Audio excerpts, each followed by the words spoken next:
Hi, my name is Fiona Hardy and I'm an author.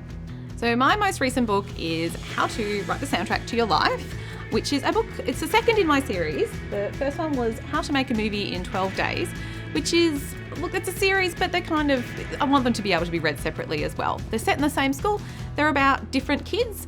The first one was about Hayley making a movie. My second one is about Murphy Parker. Now, she's extraordinarily shy. She's always been shy. But she's loved making music her whole life as well. So she's at school one day and she's secretly making her music, and then somebody kind of opens it up to the world so everybody hears what she's done. And everyone's like, oh my gosh, you're actually wonderful. And she's like, oh, maybe this is the future for me. Maybe this is something I can do. But then she gets accused of plagiarizing the music when all of a sudden it turns up on a YouTube video. So basically then she has to try and prove that it's her music and not everybody else's, but nobody's heard her play before, so she doesn't have any proof. And because she's so shy, she doesn't have any friends who can kind of help her out either. So she has to basically prove that this is her music and also make some new friends in the mix as well. So yeah, friendship story, it's a family story, and it is a music story. Each chapter is a song, and there's actually a Spotify playlist to go with it as well. So this book is for ages about 8 to 12. They're in grade 6 in the books. So I've got an 8-year-old daughter. Her friends have read it. She hasn't read it, but her friends have. And so that's kind of, around 8 to maybe 13. It's a little bit longer than kind of an average middle grade book, but they're still kids in it. Why do I write? So my whole life I've wanted to be a writer. When I was in grade 1, I wrote a story about a bunny who has a day with his friends. It's an atrocious story. Sometimes I bring it out at events to show kids because it is terrible. And it's kind of fun to see how terrible it is. And when my teacher read it, she said, "Oh, Fiona, this is so good." And I'm like, "Oh, I am good." I took it home and I showed my parents and they were like, "Fiona, this is wonderful." And I'm like, I think I'm a genius. I think maybe this is my future. And even though now I read it and it is a terrible, terrible story, I actually just kind of never gave up. I just wrote my whole life. I wrote all through primary school and high school and my adult life. I've worked in bookstores since I was about 17, and I just kept writing. And I thought that I was going to be writing for adults because, when you're a kid and you want to be older than you are. And then as I became an adult, I was like, well, actually, it's kind of fun to write for kids. It can be very silly. You can have a lot of fun, you can make a lot of jokes. I can do that in grown-up books too, but it's not always the same. So I've always written in my spare time, and for some reason this only worked out for me when I had a child and she was at kinder and I had some spare hours in my life finally, and this was what I worked on, and How to Make a Movie in 12 Days was what kind of came out of that. So yeah. So I think full-time writing is the dream that I still have often, where I'm like, it's all I do, but I work as a writer maybe 3 days a week. I work in a bookshop 3 days a week. I have one day that I actually spend with my family thinking about writing. It's when my daughter goes to school, I work on my books during those hours, which of course involves a bit of writing and then a lot of kind of staring into the distance and thinking about things and a lot of looking over it again and changing things and realising I've messed things up. And then sometimes a bit of reading as well, which is something, is so necessary to make sure that you're not, doing something that's already been done, and making sure you're staying on top of everything that's important in the world as well. I have a kid, but she's one kid. She's not every kid. So, I have to see what other people are talking about as well. The pandemic year, it was something. It's interesting being a writer because it is something you can do at home.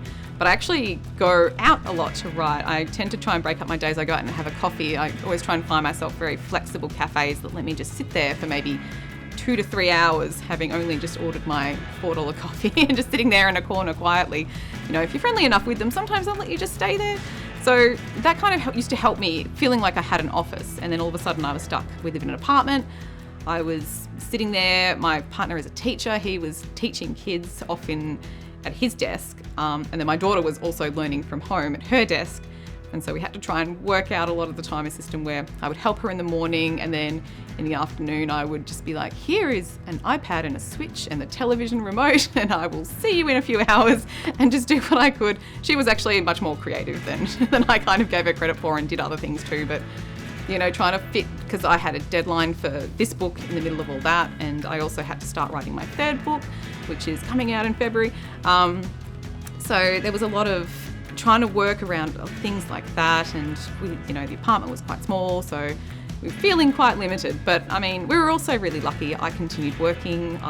The bookshop I worked at turned into a warehouse, so I was suddenly, instead of selling books to people and getting to interact, which was, of course, one of the best things about working at a bookshop, I was just standing at a desk all day, packing books into boxes over and over and over and over again all day long, while staying very far away from all of my colleagues with masks on and sanitising everything inside. So it was okay for us. Like, nobody I know personally got unwell, and I missed a lot of people that I loved, and it was hard to be far away from people I cared for, but somehow we kind of got through it. We were very lucky. I spent a lot of 2020 reading a lot of crime books, I have to say. I do review them a lot, so I read quite a few of them too. I do try and read a lot of kids' books as well, like I say, but for some reason the book that I'm focusing on when you ask what I read was quite a recent one called The Gaps by Leanne Hall. It's a young adult book, and it's set in a Victorian private school. One of the women in it, one of the girls in it, I'm just trying really hard not to say the word girls because I read so many crime books and they overuse the word girls, but these are actually girls. So she goes missing, and it's kind of the reaction throughout that whole school about what has happened, how everybody feels, whether they feel unsafe, what kind of reaction there is to girls going missing in the media. It's just a very well-written, very realistic look at what it is like to be a teenage girl in kind of the current climate, and, you know, when something bad happens. And I think it does feel based in a way on the reality of maybe kind of a girl going missing back in the 90s, I believe. So yeah, it was just a really gripping book, and I don't read quite enough young adult because I'm mostly reading either middle grade or adult crime. So to read another YA book, it kind of reminded me just how great it can be. How did I get started in reading? Actually, I still have a couple of the books that really started me off at loving books, which are kind of Go Dog Go by Dr. Seuss, which I just love dogs a lot. And there was a page at the very end where all the dogs are up a tree having a party. And when I was a kid, I don't think I could imagine anything better in the world than going up a tree with a party with dogs. There was ice cream and cake. Everyone was having adventures. Even now, I'm still like, oh, I wish I could go to that dog party. It's such a good dog party. And another picture book called Rags. It was just a little golden book about a big dog who saved a burglary. I've just realised how much I was into dogs when I was a kid. Basically, any book about dogs back then probably got me going. And then there was an author when I was younger. I'm not sure if she's available now, called Paula Danziger. She was an American author, mostly in the kind of 80s and 90s, and she wrote a lot of that kind of early young adult book, and she loved to touch on issues like, she's a bit like Judy Blume, where she was always talking about, you know, bodies and divorce and things like that. She was very funny at the same time, and sometimes when I go back to her, I'm like, I see where I've come from with this. Like, you know, I'm still taking in a lot of that, you know, trying to talk about serious issues, but trying to be funny, which is an awkward thing to say out loud. It feels, when you say you're trying to be funny, it feels very cringy, but it's kind of what I'm trying to do. Trying to make some jokes as well while talking about real life.